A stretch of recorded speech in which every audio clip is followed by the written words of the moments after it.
La petite ville de Golden Springs, à 50 miles de Denver, la capitale du Colorado, était devenue un véritable enfer durant l'été 1880. Tandis que les vents chauds soulevaient la poussière du sol aride et la faisaient tourbillonner dans l'air, le drame qui se vivait dans la petite maison de bois aux abords de la ville était bien plus destructeur que la colère de la nature. Rebecca McLaughlin, 26 ans, avait été autrefois une femme connue pour sa beauté dans les environs. Ses cheveux blonds dorés brillaient sous la lumière du soleil. Ses yeux verts rappelaient l'herbe des premiers jours de printemps. Mais maintenant, recroquevillée sur le sol de bois, l'horrible cicatrice de brûlure qui couvrait le côté gauche de son visage était le souvenir douloureux de sa beauté passée. Son mari William McLaughlin, 42 ans, forgeron, se transformait en une personne complètement différente les jours où il ne pouvait contrôler son addiction à l'alcool. Cette nuit-là avait été une de ces nuits. Quand il pressa la barre de fer rougie contre le visage de Rebecca, le cri de la femme réveilla tout le village. Mais personne n'intervint. En ce temps-là, ce qu'un homme faisait à sa femme était entièrement son affaire. « Regarde comme tu es belle maintenant, salope », avait murmuré William, titubant d'ivresse. « Maintenant, aucun homme ne te regardera. Tu ne seras qu'à moi, pour toujours. » Rebecca, après s'être évanouie sous le choc de la douleur, était restée fiévreuse pendant 3 jours. Les femmes voisines venaient secrètement appliquer de la pommade sur sa blessure, mais aucune n'osait la sortir de là. William McLaughlin était l'un des hommes les plus puissants du village, et qui aurait été prêt à affronter sa colère? Le matin du 4e jour, Rebecca se réveilla avec du sang qui coulait de sa blessure. Quand elle se vit dans le miroir, elle ne se reconnut pas. La moitié gauche de son visage était couverte d'horribles taches roses et violettes. Son œil était presque fermé. Le coin de sa lèvre s'était contracté vers le haut, acquérant une déformation permanente. « Je ne peux plus rester ici », se murmura-t-elle à elle-même. « Soit je mourrai, soit je m'échapperai. » Ce matin-là, tandis que William ne s'était pas encore remis de son ivresse, Rebecca sortit silencieusement de la maison. Elle n'emporta avec elle que le collier d'or que sa mère lui avait laissé en héritage, un peu de nourriture et d'eau. Elle ne savait pas où elle irait, elle savait seulement qu'elle devait s'éloigner de cet enfer. Quand elle sortit de Golden Springs et commença à marcher vers les montagnes, le soleil se levait à peine. À chaque pas, la brûlure sur son visage lui faisait mal, mais la douleur dans son cœur était beaucoup plus profonde. Elle ne souffrait pas seulement physiquement, elle avait des blessures profondes dans son âme, dans son identité, dans ses rêves d'avenir.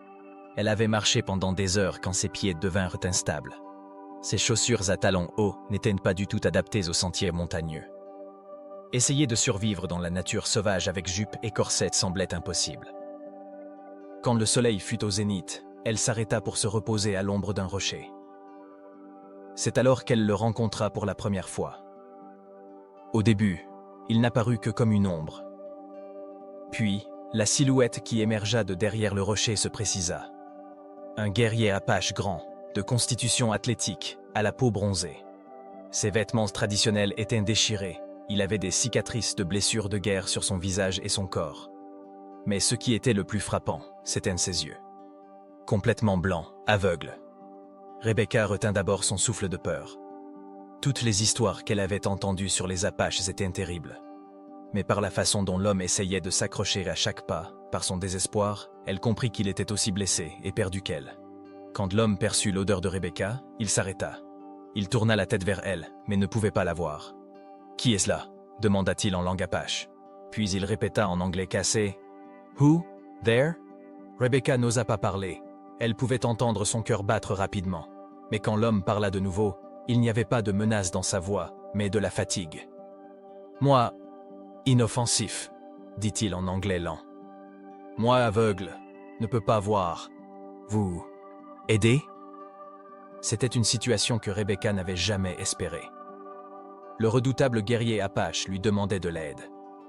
Et jusqu'à ce moment, elle réalisa que personne ne lui avait dit « s'il vous plaît ». William n'avait jamais supplié, il avait seulement ordonné.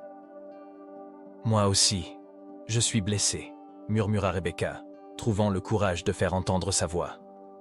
Quand l'homme entendit sa voix, il avança lentement vers elle. Il marchait chaque pas avec précaution, essayant de ne pas tomber. « Vous femme blanche », dit-il après avoir reconnu sa voix. « Pourquoi ici? Endroit dangereux ici. » « Je fuis », dit Rebecca honnêtement. Comme vous, je suis aussi blessé. L'homme s'arrêta. Il inclina la tête, comme s'il pouvait ressentir sa douleur. Puis il s'assit lentement, à une distance sûre de Rebecca. « Mon nom, White Eagle, » dit-il. « Vous » Rebecca. Tous deux restèrent silencieux longtemps. Le vent sifflait entre les pins, et on entendait le son d'un aigle au loin. Deux âmes blessées avaient besoin de silence pour pouvoir digérer les coups que la vie leur avait donnés. « Vos yeux » commença Rebecca. « À la guerre » compléta White Eagle. « Soldats américains ont explosé poudre. Moi très proche. Ça fait mal. Douleur physique, fini. Mais douleur dedans. » Il s'arrêta. « Vous dit blessé. Où » Rebecca toucha son visage. « Mon visage. Mon mari. » White Eagle hocha la tête. « Je comprends. Homme méchant. » « Oui, très méchant. » Le soleil commençait à se coucher. Les nuits, il faisait froid dans les montagnes, et aucun des deux n'était en état de résister à ce froid. « Nuit arrive, » dit White Eagle. « Nous devons être ensemble. Je connais endroit sûr, près d'ici. » Rebecca hésita. Être avec un Apache, si elle était découverte, lui apporterait de gros problèmes. Mais l'alternative était de mourir seule dans le froid de la nuit. « Comment trouverez-vous un endroit sûr? Vous ne pouvez pas voir. » White Eagle sourit. Ce fut le premier sourire qu'elle vit. « Apache ne voit pas avec yeux. Voit avec cœur, avec oreille, avec nez. J'ai appris ces montagnes quand enfant. Aveugle, je les connais mieux. » Rebecca décida de lui faire confiance. Elle n'avait pas d'autre choix. White Eagle se leva et tendit sa main. « Vous serez mes yeux pour loin. Moi serai votre protection pour près. D'accord ?» Quand Rebecca prit sa main, elle sentit pour la première fois de sa vie qu'un contact d'homme pouvait être si doux et sûr. La main de White Eagle était douce et respectueuse d'une manière que William n'avait jamais été. « D'accord, » dit-elle. L'endroit sûr que White Eagle mentionnait était une petite grotte cachée entre les rochers. L'intérieur était étroit mais sec, protégé du vent. L'entrée de la grotte était dissimulée de façon à ne pas être facilement visible de l'extérieur. « Cet endroit Apache secret », expliqua White Eagle en guidant Rebecca vers la grotte. « Mes ancêtres se cachaient ici, contre soldats blancs. » En entrant dans la grotte, Rebecca fut surprise de voir comme l'intérieur était propre et ordonné. Des peaux d'animaux étaient étendues. Il y avait du bois à brûler dans un coin, des gourdes d'eau et des viandes séchées dans un autre coin. « Cet endroit est à vous ? » « Maintenant nôtre, » dit White Eagle simplement. « Je ferai feu. Vous pouvez nettoyer blessure. » White Eagle alluma le feu avec une habileté surprenante pour un homme qui ne pouvait pas voir. En utilisant ses mains, il aligna le bois, créa des étincelles avec des pierres à briquet. Quand les flammes s'élevèrent, la grotte devint un refuge chaleureux. « Maintenant regardons votre blessure, » dit-il, s'approchant de Rebecca. « Non !» Rebecca recula avec panique. « C'est très laid. Vous ne devez pas le voir. » White Eagle s'arrêta, puis sourit tristement. « Rebecca, moi homme aveugle, je ne verrai pas votre blessure. Mais je peux sentir. J'ai besoin de savoir combien mauvaise pour guérir. » Il vint à l'esprit de Rebecca la réalité qu'il ne pourrait pas voir sa blessure parce que ses yeux ne pouvaient pas voir. Pour la première fois de sa vie, quelqu'un ne la regarderait pas avec des yeux dégoûtés. Lentement, elle s'approcha de White Eagle. Il tendit ses mains. « Vous permettez ? Je toucherai seulement, pour comprendre. » Rebecca hocha la tête, puis murmura « Oui. » Quand les mains de White Eagle touchèrent son visage, elles furent si douces et attentionnées que Rebecca voulut pleurer. Les doigts de White Eagle examinèrent les bords de la blessure, la taille du gonflement, les parties infectées. Il ne fit aucune grimace, n'émit aucun son négatif. « Ceci peut guérir, » dit-il simplement. « Sera difficile, mais peut guérir. J'ai médecine. » Vraiment ? Il y avait de l'espoir dans la voix de Rebecca. « Médecine Apache très puissante, mais fait mal. Pouvez supporter ? Plus que ce que William m'a fait? La mâchoire de White Eagle se durcit. Non, moins que ça. Parce que cette douleur pour guérir, pas pour blesser. White Eagle sortit quelques herbes des sacs dans le coin de la grotte. Il les mélangea avec de l'eau dans un petit récipient, les transformant en pâte. Ceci fera très mal au début, puis guérira. Prête? Rebecca respira profondément. Prête. Quand White Eagle appliqua la pâte sur sa blessure, Rebecca se mordit la lèvre pour ne pas crier. Cela brûlait vraiment, mais ce n'était rien comparé à la douleur que William lui avait causée. Parce que cette douleur était endurée pour guérir. Bien, dit White Eagle. Maintenant nous ferons ceci chaque jour. Dans quelques semaines la blessure se fermera. Rebecca fut surprise que White Eagle ait tant de connaissances médicales. Où avez-vous appris ces médecines? Ma mère était chamane, dit White Eagle en rangeant les médecines. Elle m'a enseigné quand enfant. Guerrier qui sait seulement combattre est demi-homme, disait-elle. S'il sait aussi guérir est homme complet. Votre mère est vivante? Le visage de White Eagle s'assombrit. Non. Elle aussi morte dans attaque de soldats blancs. Le jour que mes yeux sont devenus aveugles. Rebecca commença à ressentir sa douleur. Tous deux étaient des personnes qui avaient perdu leurs êtres chers, qui avaient souffert de déception. Je suis désolée, dit-elle sincèrement. Moi aussi désolée pour vous, pour blessures que Marie vous a faites. Cette nuit-là, assis près du feu, ils se racontèrent leurs histoires.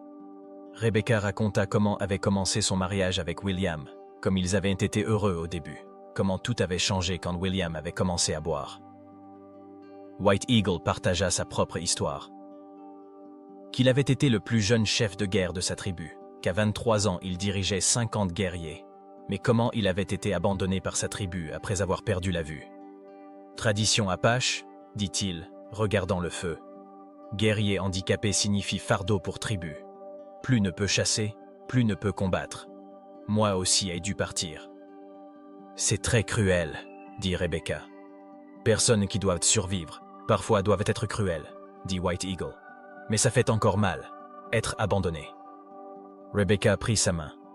Vous n'êtes plus abandonné, je suis ici. White Eagle serra sa main. Vous n'êtes plus seul non plus, je suis ici. Cette nuit-là, en dormant dans la grotte, Rebecca se sentit en sécurité pour la première fois en années. Elle s'endormit en écoutant le son de la respiration de White Eagle et ne fit aucun cauchemar. Chapitre 3. Être des yeux, donner de la force. Quand ils se réveillèrent le lendemain matin avec le soleil, Rebecca remarqua que sa blessure faisait moins mal. La médecine de White Eagle fonctionnait. « Que ferons-nous aujourd'hui » demanda Rebecca. « Moi chasserai, vous aiderai, » dit White Eagle. « Vous serez mes yeux, moi serai votre protection. Vous vous rappelez » Quand Rebecca vit comment White Eagle chassait, elle fut stupéfaite. Lui, seulement en écoutant les sons, déterminait où étaient les animaux. Rebecca lui donnait des directions, l'informait des distances, et il lançait sa flèche vers la cible sans rater. Le premier jour, ils attrapèrent un lapin, le deuxième jour 2 écureuils, le troisième jour un petit cerf. White Eagle enseigna à Rebecca comment nettoyer les animaux chassés, comment sécher la viande, comment traiter la peau. Femmes apaches apprennent ces travaux quand enfants, dit White Eagle. Mais vous, femmes blanches, jamais fait. Difficile d'apprendre? Pas difficile, dit Rebecca, avec le bonheur d'utiliser ses mains pour quelque chose de pratique pour la première fois de sa vie. En fait, c'est très satisfaisant. White Eagle sourit. Bien. Vous devenez forte comme femme apache. Au fur et à mesure que les semaines passaient, une harmonie parfaite se développa entre eux deux. Rebecca devint les yeux de White Eagle. Elle lui racontait tout autour d'eux, l'avertissait des dangers, lui décrivait de beaux paysages. White Eagle était la protection de Rebecca. Il allumait le feu, procurait la nourriture, montait la garde la nuit, lui fournissait un environnement sûr. Mais le plus important était qu'ils se guérissaient mutuellement spirituellement. Rebecca, grâce au traitement doux de White Eagle, réapprenait qu'un homme pouvait être affectueux. White Eagle aussi, grâce au respect et au soutien de Rebecca, commençait à se sentir à nouveau précieux. White Eagle, dit Rebecca un soir, assis près du feu, « Je veux vous demander quelque chose. » Demandez. « Vous êtes-vous jamais marié » White Eagle hésita. « Oui. » Il y avait une fille appelée Falling Star. Elle était très belle, très intelligente. Elle avait accepté de m'épouser. Que lui est-il arrivé? Quand je suis devenu aveugle, elle a épousé un autre. Tradition Apache n'accepte pas homme handicapé. Elle aussi devait survivre. Rebecca entendit la douleur dans sa voix. Je suis désolé, c'est très injuste. La vie est injuste, Rebecca. Mais parfois dans l'injustice on trouve aussi de belles choses. Que voulez-vous dire? White Eagle se tourna vers elle. Ses yeux aveugles, comme s'il pouvait la voir, se focalisèrent directement sur son visage. Si Falling Star ne m'avait pas abandonné, je ne serais pas ici. Je ne vous aurais pas trouvé. Et vous êtes devenue la plus belle chose pour moi. Le cœur de Rebecca s'accéléra. White Eagle. Je sais que vous êtes femme blanche, moi guerrier Apache. Impossible. Mais cœur ne voit pas race. Cœur reconnaît seulement autre cœur. Rebecca s'approcha de lui. Mon cœur vous reconnaît aussi, White Eagle. Pour la première fois de ma vie, je me sens en sécurité près d'un homme. White Eagle tendit sa main et toucha ses joues blessées. Cette blessure guérit. Mais vous déjà très belle. Vous étiez belle avant blessure. Vous êtes belle après blessure. Parce que beauté est dans cœur. Cette nuit-là, ils s'embrassèrent pour la première fois. Les glaces dans le cœur de Rebecca fondaient. Dans les bras de White Eagle, elle se sentait complète, précieuse et aimée. Quand l'automne arriva, Rebecca et White Eagle avaient commencé à vivre en harmonie comme s'ils avaient été ensemble pendant des années. La blessure de Rebecca avait guéri presque complètement. Il ne restait qu'une marque légère. Mais plus important encore, son cœur avait guéri. White Eagle lui enseignait la langue Apache. Rebecca l'aidait aussi à améliorer son anglais. Les soirs, assis près du feu, ils s'enseignaient mutuellement des chansons des deux langues. White Eagle, dit Rebecca un jour, en cueillant des herbes sur le flanc de la montagne. Je veux vous dire quelque chose. Quoi? Je vous aime. White Eagle s'arrêta. Il tourna la tête vers elle. Un grand sourire apparut sur son visage. Moi aussi je vous aime beaucoup, Rebecca. Depuis le premier jour. Vraiment? Au moment où j'ai entendu votre voix, mon cœur s'est ouvert pour vous. Parce que dans votre voix, il y avait la même douleur que la mienne. Et je sais que les cœurs qui ont souffert la même douleur se guérissent mieux l'un l'autre. Rebecca courut vers lui, se jeta dans ses bras. White Eagle la serra fort, comme s'il n'allait jamais la lâcher. « Je n'avais jamais été si heureuse, » dit Rebecca, des larmes aux yeux. « Moi non plus. Le jour où j'ai perdu mes yeux, je pensais que c'était le pire jour. Mais en fait, c'était le jour le plus chanceux, parce qu'il m'a mené jusqu'à vous. » Pendant l'hiver, leur amour s'approfondit. Ils devinrent si liés qu'ils semblaient être devenus un seul corps, une seule âme. Rebecca était devenue bien plus que les yeux de White Eagle. Elle était devenue son cœur, son âme, son complément. White Eagle était aussi devenu pour Rebecca non seulement une protection, mais sa force, son espoir, sa foi en la vie. Grâce à lui, elle avait redécouvert sa propre beauté, avait compris qu'elle était précieuse. Une nuit, une tempête de neige avait entouré la grotte. Dehors, le vent hurlait, les arbres craquaient. Rebecca et White Eagle, blottis près du feu, écoutaient la tempête. « White Eagle, » dit Rebecca, « j'aimerais que vos yeux puissent voir pour que vous puissiez me voir. » White Eagle caressa ses cheveux. « Rebecca, je vous vois tous les jours. Pas avec mes yeux, avec mon cœur je vous vois. Et vous êtes si belle qu'aucun œil ne peut voir complètement votre vraie beauté.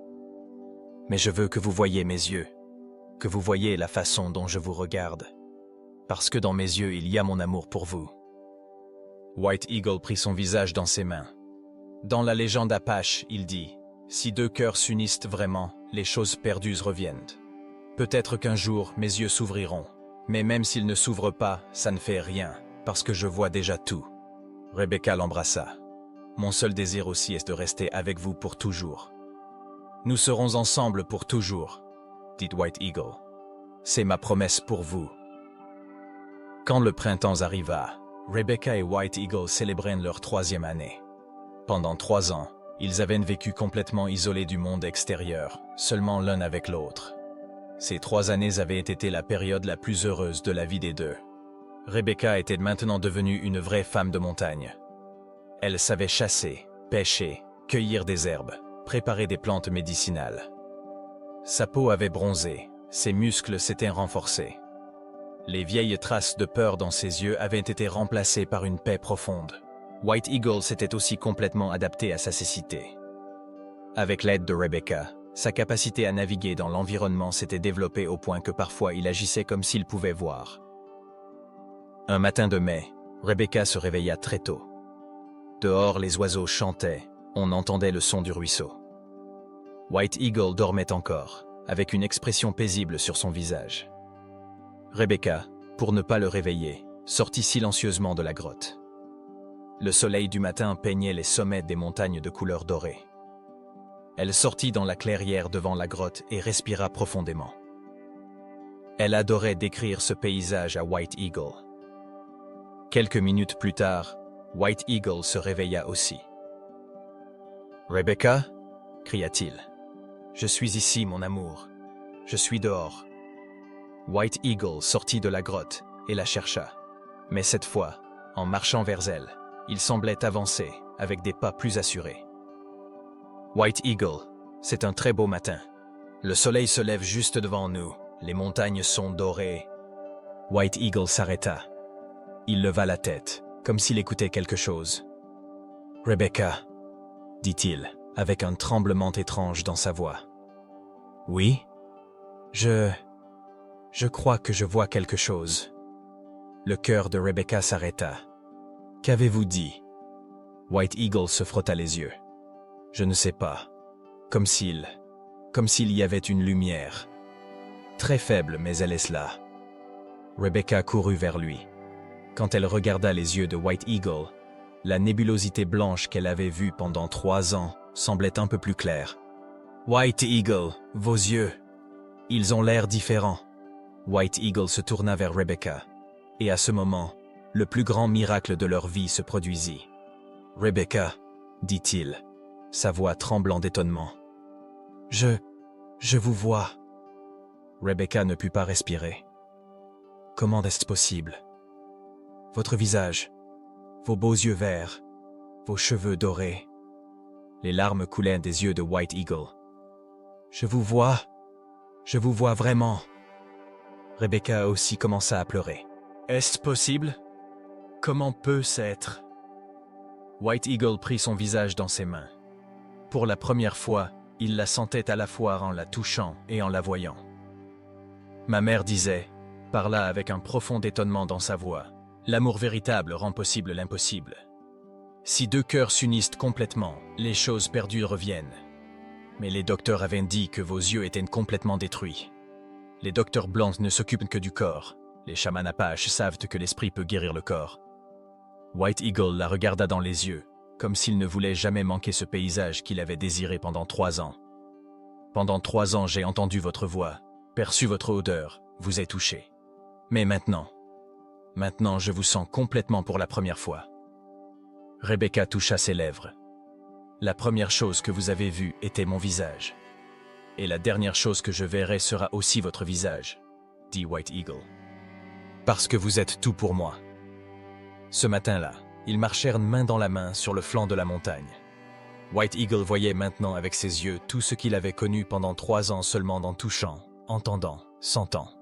Chaque arbre, chaque fleur, chaque rocher était miraculeux comme s'il était vu pour la première fois. « Rebecca, vous êtes encore plus belle que je l'avais imaginé, » dit-il, serrant sa main. « Il ne reste aucune trace de la blessure.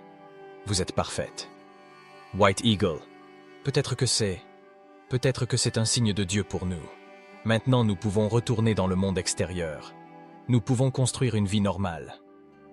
White Eagle s'arrêta. Il la regarda dans les yeux. « Si vous voulez, où que vous alliez, j'irai avec vous. Mais rappelez-vous, dans le monde extérieur, nous aurons encore les mêmes problèmes. Je suis toujours Apache, vous êtes toujours femme blanche. Mais vous n'êtes plus aveugle. Les gens peuvent nous voir différemment. » Rebecca, White Eagle parla d'un ton sérieux. La personne qui m'aime, c'est vous. Ce que les autres pensent n'importe pas. Mais vous décidez. Nous pouvons rester dans ces montagnes, ou nous pouvons retourner dans le monde extérieur. Rebecca réfléchit. Elle devait choisir entre cet endroit paradisiaque où ils avaient vécu pendant 3 ans et la complexité de la civilisation. Ce soir-là, assis près du feu, Rebecca était plongée dans de profondes réflexions. White Eagle avait remarqué son état. « Il y a un fardeau dans votre cœur, dit-il. Me le racontez-vous » White Eagle, je me sens très confuse. Nous avons été très heureux ici pendant 3 ans. Mais une partie de moi pense que je devrais peut-être me reconnecter avec ma famille, avec la civilisation. Comment votre famille vous avait-elle traité? Qu'avaient-ils dit quand ils ont appris ce que William vous avait fait? Rebecca ne voulait pas entendre cette question, mais c'était vrai. Sa famille, bien qu'elle sût la violence de William, ne l'avait jamais soutenu. Parce qu'en ce temps-là, qu'une femme soit battue par son mari était considéré comme normal.